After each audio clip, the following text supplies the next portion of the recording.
one is a game called Pumpkin Chunkin'. Chunkers have been creating slingshots and even cannons to hurl pumpkins as far as possible. The World Championship Pumpkin Chunkin' contest has taken place in Bridgeville, Delaware, every November since 1986. Bill Thompson claims to have invented this sport. The next one I want to tell you about is tailgating.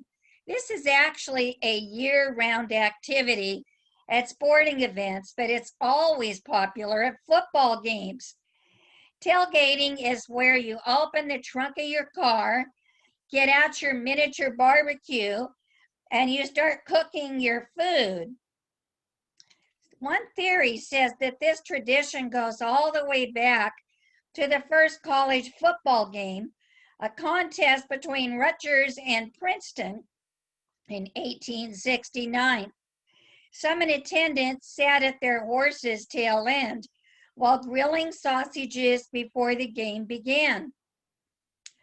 Another theory centers around Wisconsin's Green Bay Packers. Fans say they coined the term tailgating when the Cheeseheads first began supporting the team in 1919. They positioned their trucks around the field and sat in the truck beds for comfortable viewing while enjoying their food and drinks. And here we have a picture. See if you can see this. Sorry for the reflection there, of tailgating.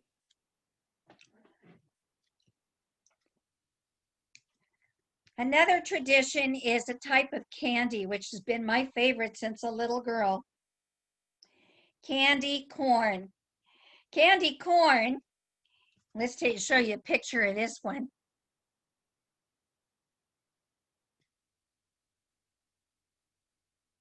Looks like teeth, doesn't it? It dates back to the 1880s when a confectioner at the Wonderly Candy Company began producing it, but first they called it chicken feed. The corn-shaped sugar molds were manufactured by the Golitz Confectionery Company, who made the product famous. More than 35 million pounds, or 9 billion pieces, are produced every year. So we know that somebody loves eating it. And I still love eating it myself. If you can find it, can't always find it. So there you have it, some of the traditional things. And I found this cute sign at Dollar Tree. This is the favorites of autumn. Apple cider, hay rides, pumpkins, and falling leaves. Things that we can enjoy, just the simple things of life. Now, we've been talking about celebrating our state's birthday by looking at some of the history of California. You know, September 15 through October 15 is known as Hispanic Heritage Month. And so I'm going to tell you just a little bit about the Hispanic origins of California. Excuse me.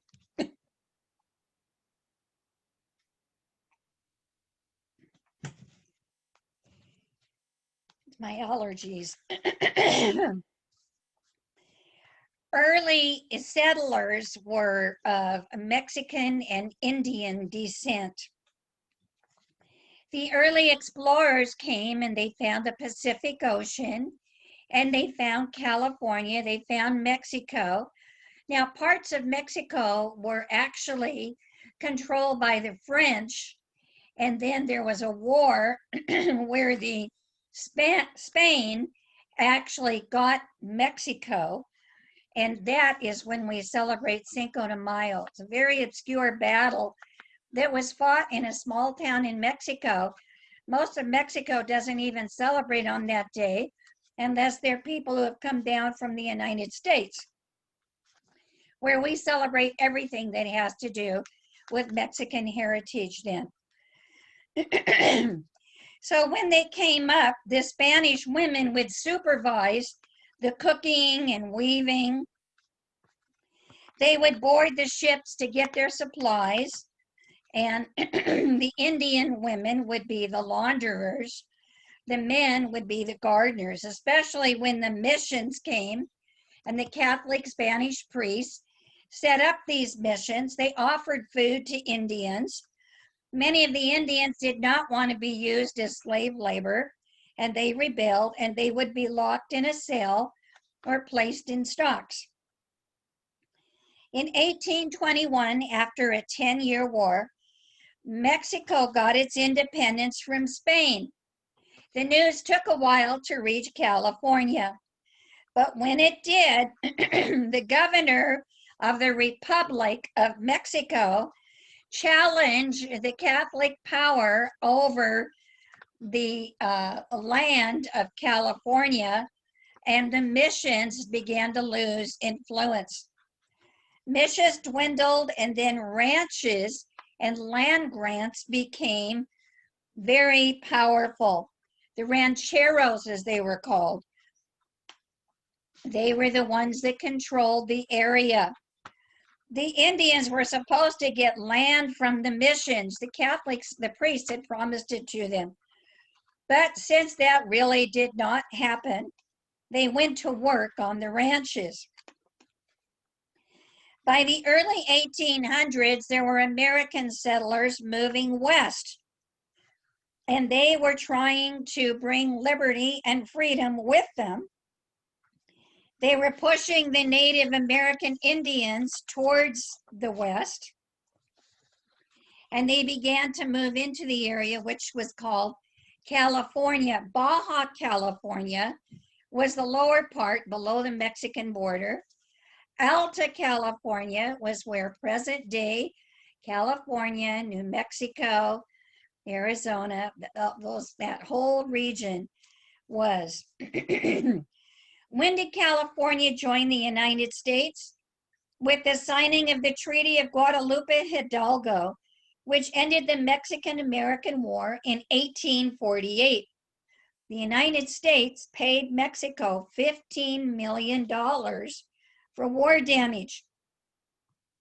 In turn, Mexico ceded nearly half of its territory, including California, Arizona, New Mexico, Texas, and parts of Colorado, Nevada, and Utah. And then California officially became a state, the 31st state, in 1850. Originally, California was known as the grizzly bear state. But as California boomed and the bear population was wiped out, it became the golden state. Now you look at this picture, I'm going to show you this, of our flag. It has a grizzly bear on it. This was a tame grizzly, and it's a tribute to Monarch, a 1,200-pound wild California grizzly bear captured by somebody hired by William Randolph Hearst. In 1899, the bear named Monarch was sent to San Francisco, where he was a star attraction at Woodward's Garden and then Golden Gate Park until his death in 1911. The last reported sighting of a wild California grizzly bear was in 1924. While Monarch is front and center on California's official state flag, which was adopted in 1911, the bear flag image actually goes back to 1846, 2 years before the Treaty of Guadalupe Hidalgo. A group of Americans who'd settled in California, which was still part of Mexico then, feared that they would be kicked out. They invaded the Mexican outpost at Sonoma and captured the retired General Mariano Vallejo. A few days later, they raised a flag that featured a red star and a crudely drawn grizzly and declared the land the California Republic. Who designed the original flag? Let's look at it again. See if I could, oh, that isn't it. This one. Taking a look at that. It was William Todd, the nephew of Mary Todd Lincoln. That's all we're going to share about California history today. I know that you're getting interested in politics, a lot of you, because there's a big debate on tomorrow night.